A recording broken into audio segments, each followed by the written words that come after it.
ஞானேஸ்வரியில் அத்தியாயம் 14 ஸ்லோகம் 24வது இரண்டாவது நாள் தொடர்ச்சி. ஸோ குணாதீதன் அப்படிங்கிறவனுடைய லட்சணங்கள் சொல்லப்பட்டு கொண்டு வருகிறது. ஸோ அதே வரிசையில் இன்னும் சில லட்சணங்களை இந்த ஸ்லோகத்தில் சொல்லியிருக்காரு. போன இதில் முடிக்கும்போது என்ன முடித்தோம் அப்படின்னா, பிரியத்துவம், அதாவது கம்பத்துக்கு எப்படி இரவும் பகலும் டிஃப்ரென்ஸே தெரியாதோ அந்த மாதிரி ஊர்வசி ஆலிங்கனம் பண்ணி கொண்டாலும் தேகத்தை பாம்பு சுற்றி கொண்டாலும் எப்படி தூக்கத்தும் போது தெரியாமல் இருக்குமோ அந்த மாதிரி அவனுக்கு மாறுபாடு அடையாமல் இருக்கும் அப்படிங்கிற ரேஞ்சுக்கு சொல்லியிருந்தாரு. ஸோ இன்னைக்கு என்னென்ன எக்ஸாம்பிள் சொல்றாருன்னு பார்க்கலாம். சமலோஷ்டாச் மகாட்சணத்துவம், ஆகவே அவனுக்கு ஒரு எக்ஸாம்பிள் வேற ரேஞ்சில் இருக்கும், புரியுதான்னு பாருங்க. சாணியும் தங்கமும் வேதப்பட்டவையாக தோன்றாது, ரத்தனங்களும் பருக்கை கற்களுக்கும் வித்தியாசம் தெரியாது. என்னப்பா இப்படி சொல்லிட்டாரு? சாணியும் தங்கமும் ரெண்டும் ஒன்னா, ஆனா வித்தியாசம் தெரியாது அப்படின்னு சொல்லியிருக்காரு. How you are going to understand? So that is very important. சரியா? அதாவதுங்க, அந்த அடுத்த எக்ஸாம்பிளும் படிச்சிடுறேன், அதுக்கப்புறம் நான் விளக்க ட்ரை பண்றேன். அடுத்து என்ன சொல்றாருன்னா, ஸ்வர்க்க சுகங்கள் அவனை தேடிக்கொண்டு வரும்போதும், சரியா, நல்லா புரிஞ்சுக்கோங்க, சொர்க்க சுகம்லாம் லேசுப்பட்டதில்லை. அங்கே எப்படி இருக்கும் அப்படின்னா, காமதேனும் மந்த மந்தையா இருக்குமா. அப்படின்னா என்ன, அவங்க போயிட்டு என்ன கேட்டாலும் கொடுக்கும் காமதேனு. அதே மாதிரி வனங்கள் கல்பத்தரு அப்படிங்கிறது வனங்களாகவே இருக்குமா. அதெல்லாம் கேட்டதெல்லாம் கொடுக்கக்கூடிய ஒரு விஷயம். அப்புறம் சொல்லவே வேணாம், ரதி ரம்பை அப்படின்னு சொல்லிட்டு ஊர்வசின்னு கேளிக்கைகளுக்கு இடமே பஞ்சமே இல்லை. என்ன ஒரு பியூட்டினா, சைடு எஃபெக்டே இல்லாமல் என்ன வேணால் சாப்பிடலாம், என்ன வேணால் அனுபவிக்கலாம், ஒன்றும் வராது, வியாதியெல்லாம் வராது. சரியா? அப்படி சுகத்திற்கென்று ஏற்படுத்தப்பட்ட ஒரு உலகமாக சொர்க்கம் கருதப்பட்டு கொண்டிருக்கிறது. சரியா? ஸோ எக்ஸ்ட்ரீம் சுகம் அப்படின்னு வச்சுக்கோங்களேன். அந்த மாதிரி ஒன்று அவனுக்கு தேடி வருது. இது ஒரு பாயிண்ட். அப்படியே ஆப்போசிட் என்னன்னு சொல்றது, புலி அவனை கடித்து தின்றுவிட அவன் மேல் பாய்ந்தாலும், ஊர்வசி கட்டிக்குள்ள வர்றான்னா அது எப்படி இருக்கும், புலி பாயுதுன்னா எப்படி இருக்கும், அப்படியே உள்டாவா இல்லை. ஆனால் அவனுக்கு எப்படி இருக்கும் அப்படின்னா, அவன் செய்து கொண்டிருக்கும் ஆத்மஸ்வரூபானன் அனுபவத்திற்கு ஒரு பங்கமும் நேரிடாது. அவனை பொறுத்த வரைக்கும் அவன் ஆத்மாவில் தான் இருப்பான், தான் பிரம்மம் என்று அவன் பாட்டுக்கு ஆனந்தமாக இருப்பானே தவிர, ஊர்வசி கட்டிக்கிறதும் சரி, புலி பாயிறதும் சரி அவனுக்கு மேட்டராகவே தெரியாது அப்படின்னு சொல்லியிருக்கார். சரியா? நீ அடுத்து, செத்து கிடக்கிறவன் எழுந்து நிற்க முடியாதது போலே, எரிபட்டு போன விதை முளைக்காதது போலே, வேதம் முற்றிலும் அற்று போன அவன் புத்தியிலே மாறுபாடு உண்டாகாது. பாயிண்ட் அவரே சொல்லிட்டாரு, எக்ஸ்பிளனேஷன் நான் கொடுக்கறதுக்கு ரொம்ப ஈஸியா இருக்கும். வேதம் முற்றிலும் ஒளிந்து போன அவனுக்கு புத்தியிலே மாறுபாடு அடையாது. பேதம் அப்படிங்கிறது ரொம்ப ரொம்ப முக்கியமான பாயிண்ட்டுங்க. ஒரு மனுஷனுக்கு சுகதுக்கமே எங்கேருந்து வருது அப்படின்னா பேதத்துல இருந்து தான் வரும். பேதம் அப்படின்னா டிஃப்ரென்சஸ் அப்படிங்கிற ஒரு விஷயத்துல இருந்து தான் நமக்கு இந்த சுகதுக்கமே வருது அப்படிங்கிறது தானே உண்மை. அதை அவங்ககிட்ட இல்லவே இருக்காது அப்படின்னு சொல்லியிருக்காரு. I will try to give some more examples, அதுக்கப்புறம் டோட்டலாக நான் எக்ஸ்பிளைன் பண்ண ட்ரை பண்ணுறேன். அவனை நீ பிரம்மமாகவே என்று ஸ்தோத்திரம் செய்தாலும்னா துதி பாடினாலும் புகழ் பாடினாலும்னு அர்த்தம். மிக்க கெட்டு போனவன் என்று நிந்தித்தாலும்னா திட்டினாலும்னு அர்த்தம். முற்றிலும் இருந்து போய் சாம்பலாய் போன ஒரு வஸ்துவில் திரும்பவும் எரிதல் ஆறி போதல் போனேன், ஆறித போதல் என்னும் விகாரங்கள் ஏற்படாது போகும். அதாவது நல்லா ஒரு கொஞ்சமாவது ஏதாவது எரிபொருள் இருந்ததுன்னா அது எரி விட்டுனீங்கன்னா எரியும். அது கம்ப்ளீட்டா சாம்பல் ஆயிடுச்சு, அதுக்கப்புறம் அதை எரிக்க முடியுமா? எரிஞ்சாதானே ஆறுறதுக்கு. எரிதல் ஆறுதல் அப்படிங்கிறது சுத்தமா இல்லாத எப்படி இருக்குமோ அந்த மாதிரி நம்மளை பொறுத்த வரைக்கும் நம்ம ஆளுங்க இருக்காங்களே, அப்படின்னு நட்டா போதும், அப்படியே பிரகாசமா எரிவான். அப்புறம் அதாவது புகழ் பாடிட்டா பிரகாசமா எரிவான், ரெண்டு திட்டு திட்டா அப்போதுக்கு அணைஞ்சு போயிடுவோம். சரியா? ஆனா சாம்பலை நீங்க என்னதான் எரி விட்டினாலும் எரியாது, அதை ஆற சொன்னாலும் ஆறாது. ஸோ எரியவே இல்லைன்னு பின்னதுக்கு ஆறுது. ஸோ தேர்ஃபோர் இவன் மனசு புகழ் பாடும் போதும் சரி, இகழ் அடையும் போதும் சரி, அதனால் அவன் புகழும் போது குறிப்படைதலும், இகழும் போது அப்படியே நூலாயிரதும் அவன்கிட்ட இருக்கவே இருக்காது என்ற விஷயத்தை தான் சொல்லியிருக்காரு. மேலும் அவன் சித்தம் சந்தோஷப்படுதல், கோபம் கொள்ளல் என்னும் விகாரங்கள் அடையாது. சந்தோஷப்படுதல், கோபம் கொள்ளுதல் அப்படின்ற எந்த எமோஷனுக்கும் இடமில்லை அப்படிங்கிற மாதிரி சொல்லியிருக்காரு. I try to explain in detail. சூரியனுடைய வீட்டில் இருட்டும் தீப வெளிச்சமும் ஒன்றுபட்டு போவது போல அவனுடைய நிந்தாஸ்துதிகள் ஒன்றுபட்டு போய் தோன்று வேதம் மற்றே இருக்கும். சூரியனுடைய வீட்டில் ஏதாவது இருட்டுக்கும் வெளிச்சத்துக்கும் டிஃப்ரென்ஸ் தெரியுமா? இருட்டுங்கிறது இருந்தால் தானே வெளிச்சக்கிறதுக்கு வெளிச்சம்னு இன்னொரு டிஃப்ரென்ஸை காட்டுருக்கு. So evil such way will not find any difference at all அப்படின்னு சொல்லியிருக்காரு. சரி, ஓகே. இப்போ எப்படி வந்து இது என்ன கேட்கறதுக்கே ஒரு மாதிரி இருக்கு, என்ன சாத்தியமா, என்ன பேசிட்டு இருக்காரு அவர், என்ன குணாதீதன் ஆயிட்டா அதுக்காக சாணிக்கும் தங்கத்துக்கும் வித்தியாசம் தெரியலன்னு, என்னப்பா ஞானிங்கிற, ஞானி ஆயிட்டா சாணிக்கும் தங்கத்துக்கும் வித்தியாசம் தெரியாதுங்கிற, என்ன இல்லாஜிக்கலா இருக்கு அப்படிங்கிற மாதிரி தோணலாம். But what is here mentioning அப்படின்னா, திரும்ப திரும்ப என்ன சொல்லியிருக்காரு, அவன் பிரம்ம சுகானுபவத்திலேயே இருக்கின்றான், பிரம்ம சுகானுபவத்திலேயே இருக்கின்றான்னு சொல்லியிருக்காரு. அப்போ அவனுடைய அந்த சுகத்தின் லெவலை நீங்க வந்து இமேஜின் பண்ணி பாருங்க. ஓகேவா? இப்போ இந்த எக்ஸாம்பிள் பாருங்க. பிரம்மானந்தத்துல இருக்கிறவன்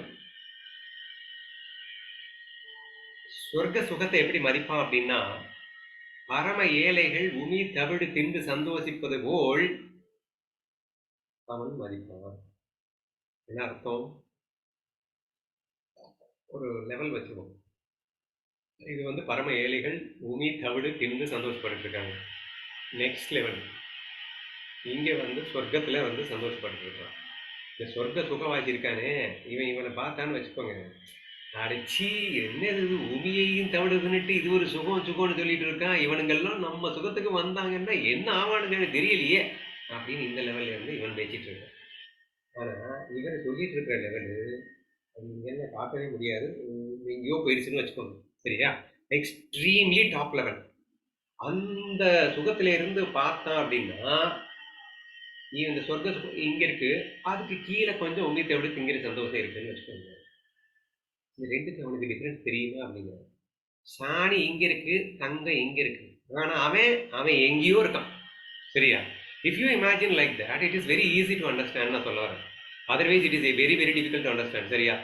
அப்போ இன்னும் சாணிக்கும் தங்கத்துக்கும் வித்தியாசம் தெரியாது, கல்லுக்கும் வந்து ரத்னங்களுக்கும் வித்தியாசம் தெரியாதுன்னு சொல்றாரே, புகழ்பொக்கும் இகழுக்கும் வித்தியாசம் தெரியாதுன்னு சொல்றாரே. அப்புறம் என்னன்னு சொன்னாரு, சொர்க்க சுகம் தேடி வருதான், புலி வந்து பாய்ஞ்சு கவ்வுதான். அப்போ ரெண்டுக்கும் வந்து அவனுக்கு டிஃப்ரென்ஸ் தெரியாதுன்னா, இந்த லெவலில் அடிப்படையாக வச்சு பார்த்தீங்கன்னா, நம்ம சொர்க்க அந்த புலி வந்து கவ்வும் போது ஒரு லெவல், அதுக்கடுத்து சொர்க்க சுகம் ஒரு லெவல். நம்ம இருக்கிற லெவலும் வேற எங்கேயோ இருக்கும். அந்த லெவல்ல இருந்து பார்த்தோம்னா இந்த சொர்க்க சுகமே வந்து அடிச்சி அப்படிங்கிற மாதிரி இருக்கு. அப்படிங்கிறப்போ மற்ற சுகங்கள் எல்லாம் என்ன எங்க டிஃப்ரென்ஸ் தெரியாது அப்படிங்கிறது, நம்ம பேதம் அவனுக்கு சுத்தமா தெரியாது அப்படின்னு சொல்றாரு. ஏன் பேதம் தெரியாது அப்படின்னா, அவனும் வேற ஒரு ரேஞ்சில் அனுபவிச்சுட்டு இருக்கான் சுகத்தை. அந்த சுகத்தில இருந்து இவன் பார்த்தான் அப்படின்னா இது ரெண்டுமே ஒன்னாதான் தெரியுது. நேற்று ஒரு விஷயம் அழகா சொன்னாரு. அதாவது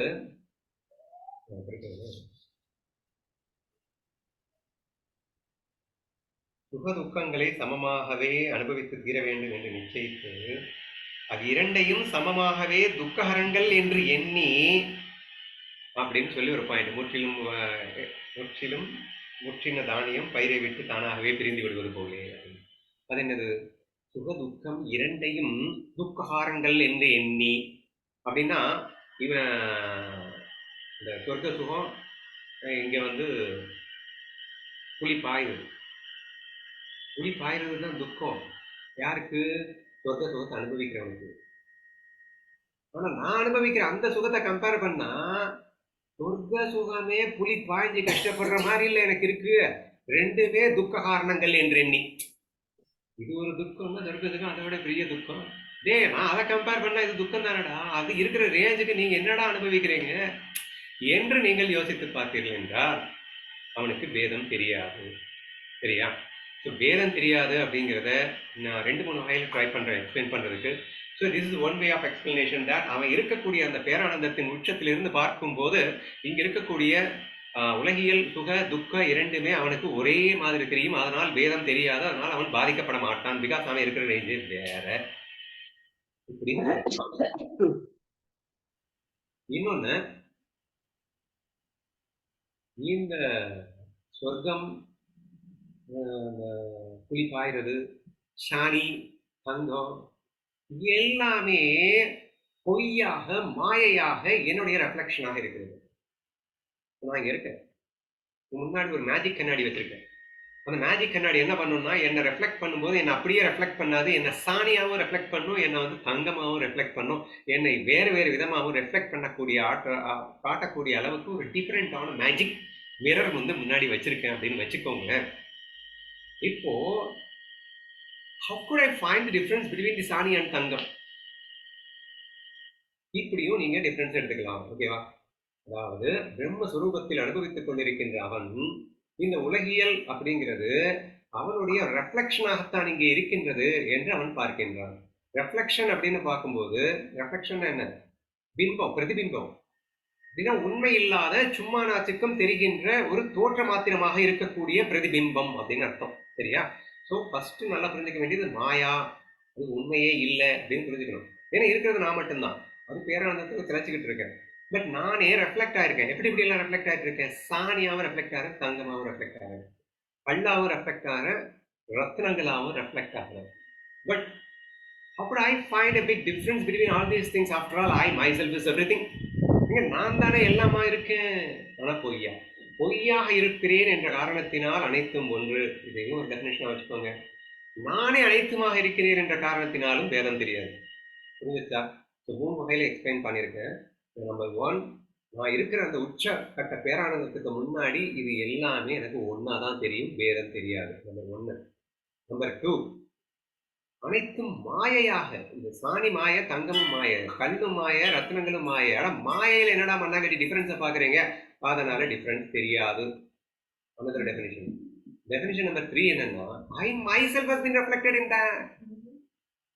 அது நான் தானே சாணியாவும் கல்லாவும் மர்மாவும் பொய்யாக இருக்கின்றேன் அப்படிங்கிறதே ஒரு டெஃபினிஷன் தான். அதுவே முடிஞ்சு போயிடுச்சு.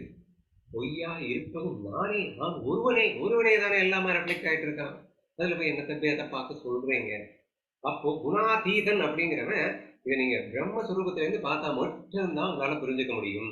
ஸோ அவன் இருக்கின்ற அந்த நிலையில் இருந்து பார்த்தீர்கள் என்றால் இந்த உலகியல் நிலை என்பது பொய் தோற்றமாக இருக்கின்ற காரணத்தினாலும், தானே பொய்யாக இருக்கின்ற காரணத்தினாலும், நான் இருக்கின்ற அந்த பிரம்மானந்தத்தின் உச்சகட்ட காரணத்தினாலும் இவைகள் எல்லாம் எனக்கு ஒன்றாகவே தெரியும் என்று புரிகிறதா? So this is the way of understanding. So அப்போ அந்த குணாதீத ஸ்திதி என்ற நிலை அவனுக்கு எப்படி இருக்குன்னா, அந்த உலகில் நடக்கக்கூடிய இந்த விஷயங்கள்லாம் அவனுக்கு ஒரு பெரிய டிஃப்ரென்ஸே தெரியாது. ஒன்று ரெண்டையுமே துக்க காரணம்னு ஃபீல் பண்ணுவான். அப்படின்னா துக்கப்படுவான்னு அல்ல, அவன் இருக்கிற அந்த சுகத்தை கம்பேர் பண்ணும்போது அச்சி இதெல்லாம் ஒரு மேட்ரா அப்படின்னு சொல்லிட்டு, ஐயோ பாவம் என்ன மனுஷங்க இதை போயிட்டு துக்க சுகம்னு அலைஞ்சிட்டு இருக்காங்களே அப்படின்னு ஃபீல் பண்ற மாதிரி அப்படின்னு புரிஞ்சுக்கணும். அந்த துக்க ஆரங்கள் என்று எண்ணி அவன் சொல்ற ஆத்மா அனுபவத்திலேயே இருப்பான் அப்படின்னு அப்படித்தான் எடுத்துக்கணும்னு அவசியம் இல்லை. நான் தானே எல்லாம் சும்மா நாச்சுக்கு இருக்கேன், அதுல என்ன பெரிய டிஃபரன்ஸ் அப்படின்னு பார்த்தாலும் வேதம் தெரியாது. அப்போ திட்டும் போதும் சந்தோஷமா இருக்கும், புகழும் போதும் சந்தோஷமா இருக்கும். ஏன்னா நம்ம வேற ஸ்திதியில இருந்து கொண்டு இதையெல்லாம் ரசிச்சிட்டு இருக்கோம். சரியா? சும்மா சாட்சியா நின்றுட்டு ஜாலியா அங்க இருக்கக்கூடிய அந்த ஆனந்த நிலையில் இருந்து கொண்டே வேடிக்கை பார்த்துட்டு இருக்கோம். இந்த வேடிக்கை வந்து என்னடா பண்ண முடியும் அப்படிங்கிற ரேஞ்சில் திங்க் பண்ணி பார்த்தீங்கன்னா, சொர்க்க சுகத்தையும் புலி வந்து பாயிறதையும் அவன் எப்படி பார்ப்பான் என்ற ஒரு விஷயத்தை உங்களால் புரிந்து கொள்ள முடியும் என்று நான் நம்புகின்றேன். ஓகேவா? I think சரியா இருக்கும்னு நினைக்கிறேன். We'll go for the next question.